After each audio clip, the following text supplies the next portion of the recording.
Hey everybody, how's it going? It's the Daily Shooter, and wouldn't you know it, we have nearly back-to-back incidents, and just like clockwork, Biden comes out and says, we can't wait another day, we can't wait another hour. We need bans, registration, and background checks. Let's talk about it.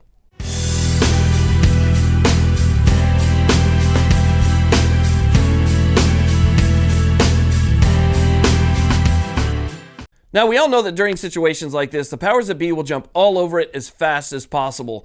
They want to try and take advantage of people's emotions, but they know that emotions kind of run on a curve. A very high spike, people are very emotional, and then over time, that emotion starts to kind of tamp down a little bit, and then people start to move on with things. So they want to try and take advantage of it while it's at its peak. They're really using people for their emotions to try and garner support for their anti-Second Amendment legislation that they're trying to push through. And that's why Biden comes out and says, well, I don't want to see these bans, registrations, and background checks wait another day. I want these things to happen now, and I want Congress to push these bills through now. And again, that's because of people's emotions being on that top spike right now, right? So they're trying to take advantage of the situation as quick as possible. It is a strategy that's been used for hundreds, if not thousands of years.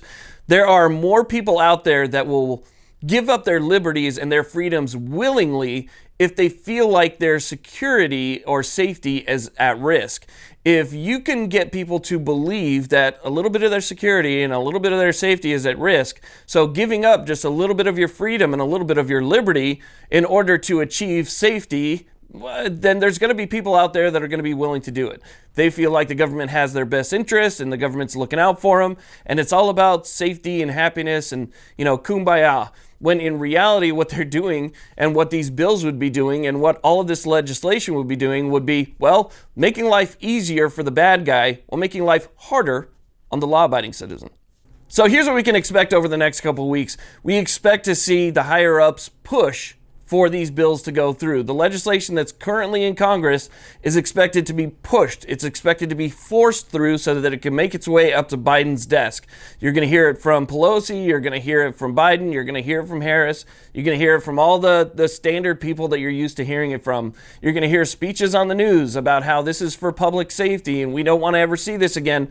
So just give up a little bit of your rights and it'll end up making you safe in the end. But, the one line that I always took from Reagan's speeches that really kind of sat with me was when he said, I think you all know that I've always felt the 9 most terrifying words in the English language are, I'm from the government and I'm here to help. Now, with everything going on and the quote from Reagan, I really start to think about the quote from Benjamin Franklin that said, those who would give up essential liberty for a little safety deserve neither liberty nor safety.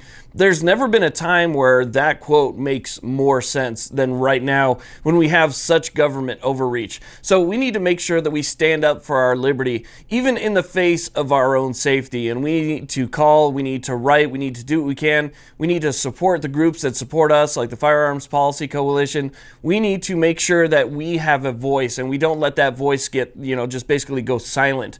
We need to make sure that we speak up as the tens of millions of Americans that we are and let these people know that this is not something that we want, nor is it something that we'll stand for. So I hope you guys are keeping in contact with those who are supposed to be making the laws when in fact are just breaking their oath and therefore shouldn't be in office to begin with. But I want to thank you all very much for watching. Please like, subscribe. Have a great day.